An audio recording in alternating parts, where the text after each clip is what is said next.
ඒගොල්ලන් සරණයි හැමෝටම සුබ දවසක් වේවා කියලා ප්‍රාර්ථනා කරන හැමෝටම මම හිතුවා මේ රටවැසි අපේ දරුවන්ට පොදු වීඩියෝ එකක් කරන්න කියලා පොඩි එකක්. මොකද මම එහෙම අදහස් කරේ දරුවනේ ගොඩක් දුරට මෙන්න මෙහෙම දෙයක් තියෙනවා මේ යම් දරුවෙක් බෞද්ධ දාලා බොහොම අමාරුවෙන් ඉඩමක් අරගෙන ඒ ඉඩම බවුන්ඩේෂන් එකක් දීපලා හදලා බවුන්ඩේෂන් එකක් දාන්න වැඩ කටයුතු සූදානම් කරලා බවුන්ඩේෂන් එක දානවා. මම මේක ඉතින් බවුන්ඩේෂන් දාන්න නැකත් වලට වීඩියෝ එකක් කරා ඒක ඔයගොල්ලන්ට බලා ගන්න පුළුවන් මගේ page. ඒකට Facebook එකට ඒකට YouTube එකට ගියොත් එහෙම ඉතින් මම මේ සඳහන් කරන්න හදන්නේ දරුවනේ ඔයගොල්ලන්ට මේ අපි බලමු දරුවනේ දැන් මේ ගොඩක් දෙනෙක් බවුන්ඩේෂන් එක දානවානේ. බවුන්ඩේෂන් එක දාලා දවස් 5ක් 6ක් සතියක් දවස් 20ක් මාසයක් ගිහලා හරි තමන්ගේ බවුන්ඩේෂන් එකේ ඔන්න බිත්ති බඳින්න ගන්නවා. බිත්ති බඳින්න ගන්නවා. එතෙන්දී මොකද කරන්නේ? බිත්ති ටික බඳගෙන යනවා ප්ලෑන් එක අතට ගන්නවා. බාස්රුම් වලත් ඉතින් මෙහෙම ගන්නවා. ප්ලෑන් එක බැලුවා මෙතනින් කො මේ දිශාව ආද දිශාව කොවා ජනරල් උළුව ටික දොරන් ජනරල් උළුව ටික තියෙන ස්ථාන ඒ විදිහට තියෙනවා. හැබැයි ඒක ඒ ආකාරයට කරන්න හැකියාවක් නැහැ කියලා පෙන්වන්න දෙන්න තමයි මම ඔයගොල්ලන්ට දරුණේ මේ වීඩියෝ කරන්න හිතුවේ.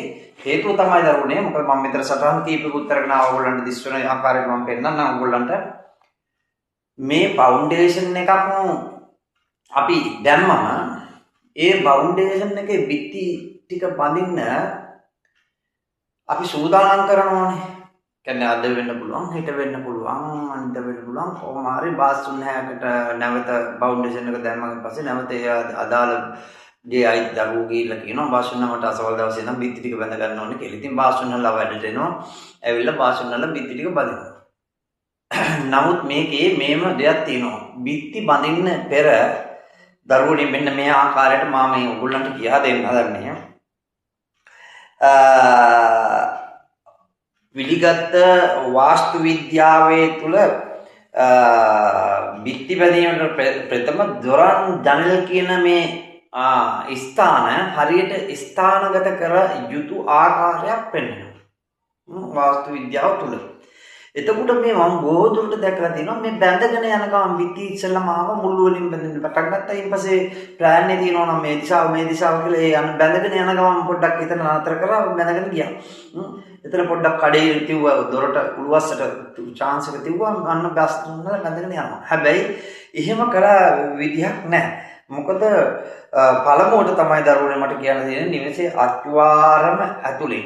දැන් නිවසේ අපි කියමු හතරස්සකට තියෙනවා නම් මෙහෙම අත්වාරම මේ අත්වාරමේ පිටෙන් පිට නෙමෙයි ඇතුලෙන් ඇතුල අත්වාරම තුල පිටෙන් මෙහෙම කරලා හතරස්සකට ගත්තොත් අපි මෙහෙම ඒකේ පිටෙන් පිට නෙමෙයි ඇතුලෙන් ඇතුල දිග හා පළල අපි හිතමු දිග හා පළල බෙදන්න ඕනේ. කොට කීයකටද? කොටස් 9කට බෙදන්න ඕනේ. ඉන් අනතුරුව මුල්ලෙන් මුල්ල. ඉන් අනතුරුව කොටස් 9කට බෙදා ගන්න ඕනේ පළමුවෙන්. එක බොඩ් ගලක්වත් එකම බ්ලොග් ගලක්වත් බඳින්න හොඳ නැහැ. එතෙන්දී මොකද කියන්නේ? මම අර කිව්ව විදිහට මුල්ලෙන් මුල්ල දරුවනේ. මේ දිග පළල කොටස් 9කට බෙදාගෙන මේ බෙදාගත්ත කොටස් 9 තුල මුල්ලෙන් මුල්ල ලනු ඇදලා බලන්න ඕනේ හරියට දෙපැත්තට මුළු හතරක් තියෙනවනේ නිවසේ මුළු හතරට දෙපැත්තට මෙහෙම ඇදලා බලන්න ඕනේ හරියට උළුවව වෙන්න පුළුවන් ජනෙල් උළුවව වෙන්න පුළුවන් ප්‍රධාන උළුවව වෙන්න පුළුවන් මෙන්න මේ ඇදපු ලනු තුලට මුල්ලෙන් මුල්ල ඇදපු ලනු තුලට තමන්ගේ උළුවව දොරන් ඒ ස්ථාන වලට කැපෙන විදිහට අහුවනවා කියලා බලන්න. එහෙම වුණොත් ඉතා අසුබයි වෙනවා. ඒ නිසා තමයි මම ඔයගොල්ලන්ට කියන්නේ. ඒක මම පොඩි සටහනක් ඔය දරුවන්ට ගෙනාවා.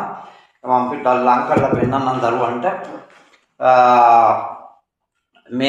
මේක තියෙනවා මෙතනින් ඔයගොල්ලන්ට බලා ගන්න පුළුවන්. මේ තියෙනවා මේකේ මෙහෙම මුල්ලෙන් මුල්ල. එතකොට මේ පැත්තෙන් මුල්ලෙන් මුල්ල තියෙනවා. මේ පැත්තෙන් මුල්ලෙන් මුල්ල තියෙනවා. මේ පැත්තෙන් මුල්ල තියෙනවා. මේ තියෙන්නේ. මේ පැත්තේ මුළු දෙකට මම ඇඳලා පෙන්නලා තියෙනවා. මේ තියෙන්නේ. ඔය දරුවන්ට බලා ගන්න පුළුවන්. හොඳට මේක මම මේ කොළ කෑල්ලක මේ සටහන ගාගත්තේ ඔයගොල්ලන්ට පෙන්නන්න ඕන නිසා.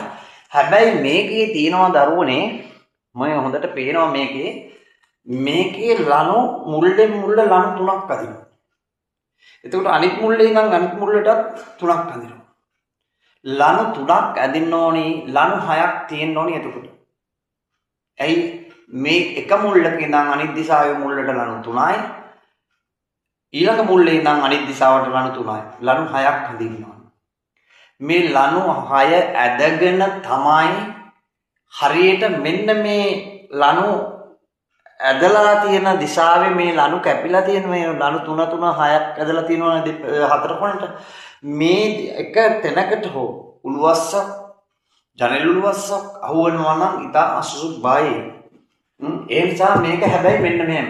දැන් මම ඔය දරුවන්ට කිව්වා මේකේ මං ඇදලා තියෙනවා ඉරි ඇඳලා තියෙනවා මේ පැත්තට 3යි මේ පැත්තට 3යි ලණු 3 අදින්න ඕනේ කියන බොහෝ වාසුන්හලා මේක කරනවා. ලණු එක ලණුවක් අදිනවා. එක ලණු ඇදලා ගන්නවා. එහෙම කරන්න මෙන්න මේ ආකාරයට.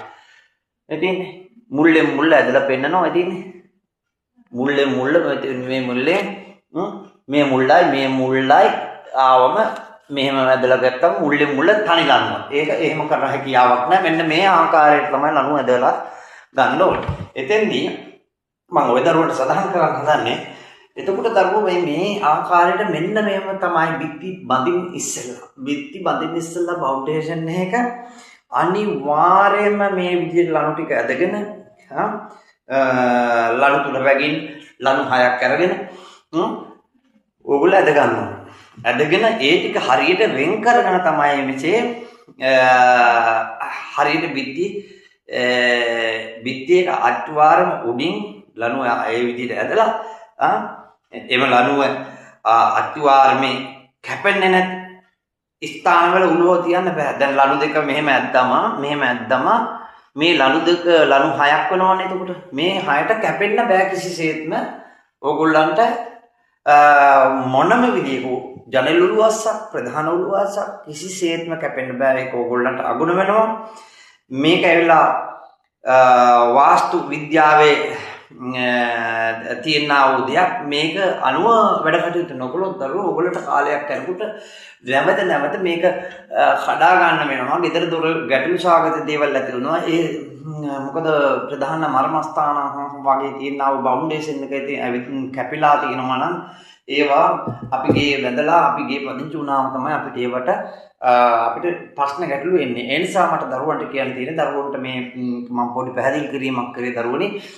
මීට ඉහත මම වීඩියෝ එකක් කරලා තියෙනවා. ඔයගොල්ලෝ මගේ පේජ් එකේ Facebook එකේ YouTube එකේ බලා ගන්න හැකියාව තියෙනවා ඉදිරියේදී වීඩියෝ එක.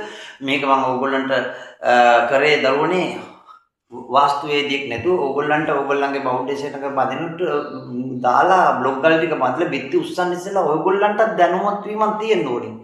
වාස්තුවේදියෙක්ම කියනකම් ඉන්න නෙමෙයි. ඕගොල්ලන්ට දැනුවත් වීමක් තියෙනවා මගේ බිත්ති ටික බඳින්න ඉස්සෙල්ලා මොකද්ද කරන්න කියලා. බාස්ටට බාර දුන්නට බෑ. බාස් දුන්නාම ප්ලෑන් ගන්නවා මෙහෙම අතට අරගෙන ඉවරලා බාස් දුන්නලා බඳගෙන යයි. අර මුල්ලයි මේ මුල්ලයි ගත්තා ලණු ටික ගහගත්තා. බඳගෙන යනවා ප්ලෑන් එකේ තියෙන විදිහට උළුවස්සක් ජනෙලයක් තියෙනවා කවුල මෙහෙම තිබුණා බඳලා කියන්නේ. එහෙම කරන්න එපා දරුවනේ.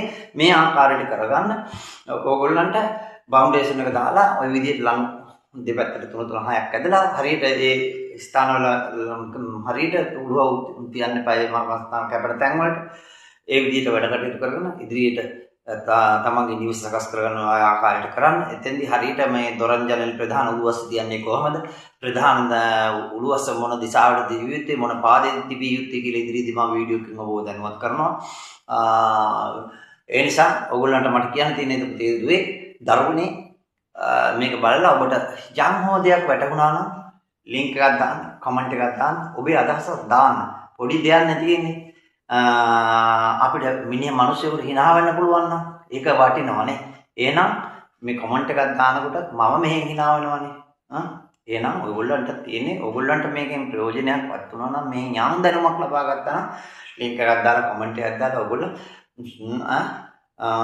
පොඩ්ඩක් අපිව දිරිමත් කරන්න අපේ වැඩ කටයුතු ටික ඉස්සරහට තව මීට වැඩි කරගෙන යන්න ඔයගොල්ලන්ගේ සහයෝගය මට දෙන්න. මමත් පුළුවන් විදිහෙන් ඔයගොල්ලන්ට දැනුවත් කරනවා වීඩියෝස් වලින්.